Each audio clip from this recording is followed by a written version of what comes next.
We unpack the busy weekend of boxing in Texas and prepare for the week ahead. Next. Please like and subscribe. Help us hit 10,000 subscribers. Leave us a comment. Let us know what you think. Welcome to the Lone Star Roundup. A busy week of boxing. Two more major cards in Texas. One on Friday night in Laredo at the Sam's Auto Arena.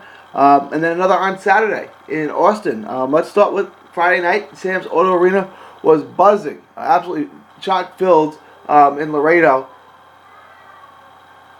Was a major event at the Sam's Auto Arena. The city's all-time favorite son, Orlando Canizales, was ringside to take in the city's current favorite fighters, Jorge Castaneda and Josh Juarez, were both on display, and neither man disappointed. In the main event, Jorge Castaneda put on an offensive display and showed the crowd in the boxing division that his power is indeed real. He took apart a lightly regarded opponent named Jose Antonio Martinez, who filled in for Antonio Escalante on short notice in a lightweight title bout for the ABF, American Boxing Federation title. Like I said, Martinez was a late replacement, and he came to fight, but Castaneda controlled his larger opponent, who missed weight, displaying a piston-like jab. I mean, this thing sounded like a shotgun going off, and then the right hand. He caught him with a right hand in the third round. After he gave him a brutal beating in the second, it looked like this fight was on its way out, and Castaneda landed a massive right hand squarely that put Martinez down and out. It was one punch, but it was a culmination. Like he had him hurt, but then there was one major right hand that put him out to capture the ABF lightweight strap and run his record to 11-1. Castaneda's talking about going back down to 130, a weight where he's more comfortable, junior lightweight, super featherweight, and his power will be even more devastating there because he has no problem making the weight, so it's not like he's draining himself. In the co-main event, little Oscar Cantu, one of my favorite fighters of Kingsville, Texas, captured the vacant ABF bantamweight title by outpointing the very game and rugged Chico Martinez, Polito, a Laredo native. But Cantu of Kingsville put on a bit of a boxing clinic, controlling Chico with his jab and movement, jabbing his way in, landing good work, especially to the body, and then getting out of the way from his opponent's heavy artillery. Chico was trying to maul him, trying to land on the inside, trying to beat him up. It just wasn't working. He did have some moments with the left hook, especially in the middle rounds, but it was too little. It ultimately was unable to land on the inside and was outboxed by Cantu. Cantu was the ultimate technician and took a point victory. A fight that, we thought at 3D Boxing seemed to be wide. We thought it was wide, 7-1 for Cantu. One of the judges actually scored the fight for Chico. I don't see that. We had 79-72. We thought it was basically a clinic little O put on to capture the ABF title. In the other co-main event, Josh Juarez, also of Laredo, took a brutal 8-round split decision over then undefeated Nella Abregan of Colombia, now also boxing out of Texas. Just about that shook up the arena. This was back and forth. The final standard featured nothing but toe-to-toe action, which would have logically favored Abregan, the bigger, stronger guy, but it was Juarez, the boxer, who seemed to get the best of the toe-to-toe slugging. And the final 30 seconds, like I'm telling you, this last round, and this aired on their local television in Laredo, the final 30 seconds looked like something out of a Rocky movie. You should be able to get this on YouTube. Josh Juarez of Laredo versus Neller Abregan. It was two unbeaten fighters. Juarez takes takes a split decision, very close decision. We had it 5-3 for Juarez, so we agree with the decision, but this thing was close. And you could tell Juarez kind of thought, he told me after the fight that he didn't think that it was coming down to the last round, that he thought he had it won, but he came out like fire in that final round. Abregan was able to put some pressure on and took some rounds. I thought Juarez won early, and I thought Abregan took some in the middle round, and Juarez didn't want to leave any doubt. He came out and took that last round to run his record to 8-0 with 4 knockouts and capture that light heavyweight ABF title. But keep your eye out on those two guys. Josh Juarez in the light heavyweight division and Jorge Castaneda in the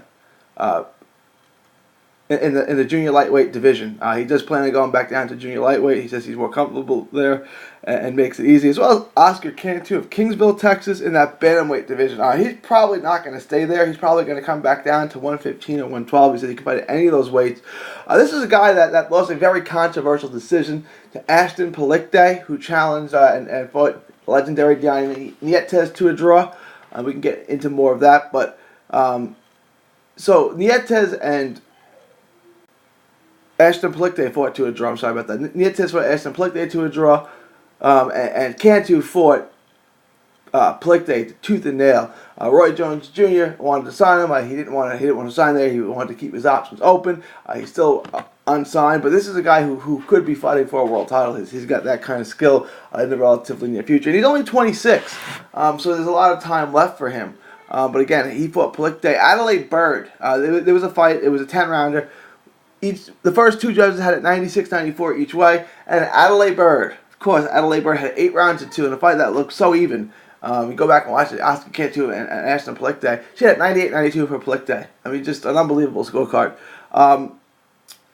But that's where we are. And in the women's fight, hard luck Brittany Ordonez.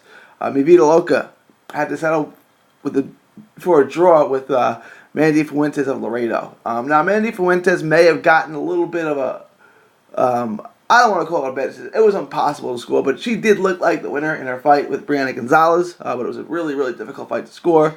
Looked like she didn't get the benefit of that decision. She definitely got the benefit of the doubt in this decision. Fuentes seemed to be able to. Fuentes had good rounds in the first and the last, and the end of the 7th.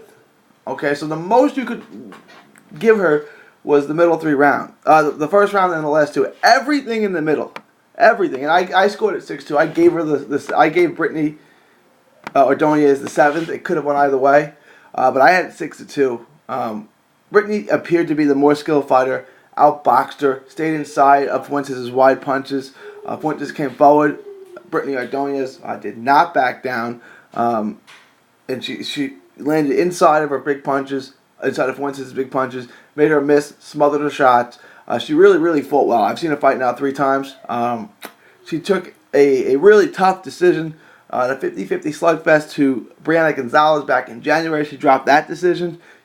Look, this was the same as the Fuentes fight that she had with Gonzalez.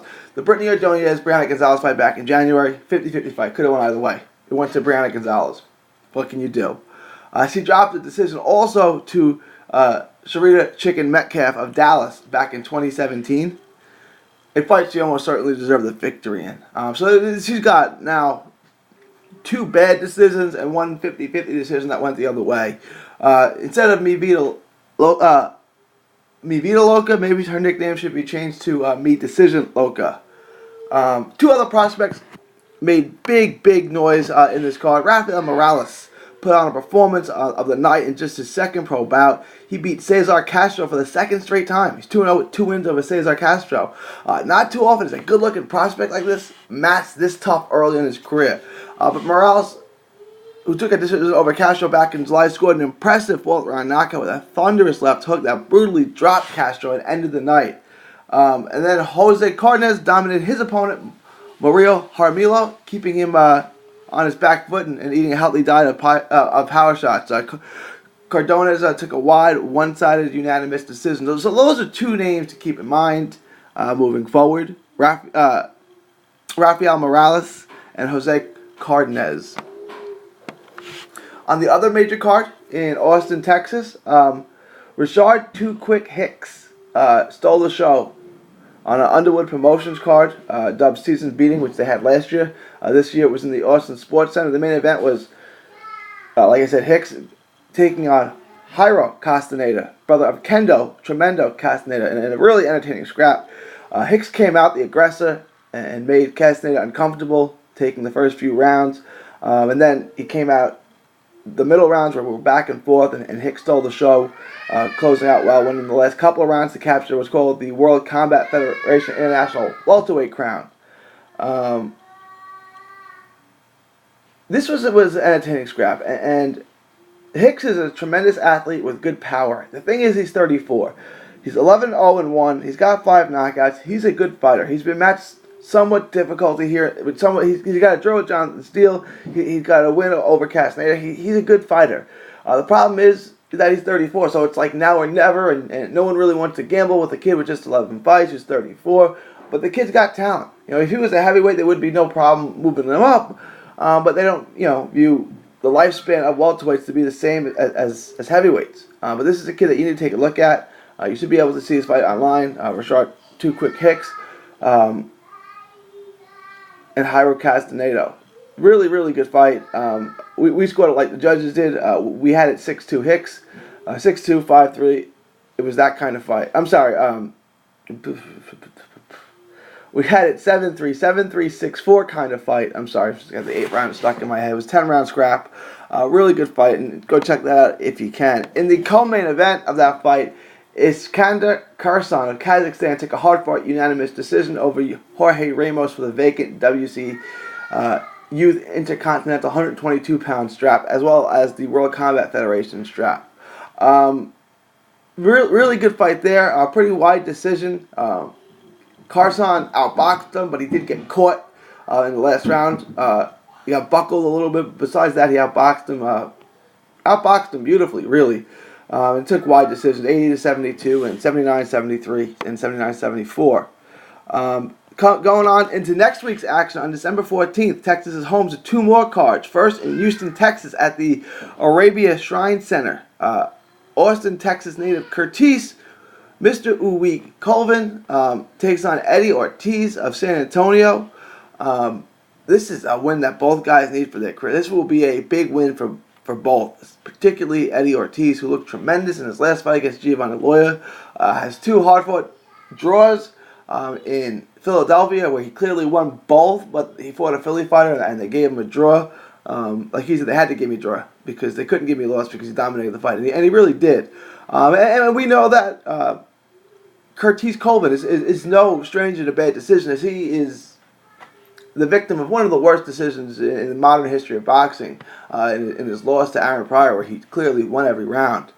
So those 2 will square up.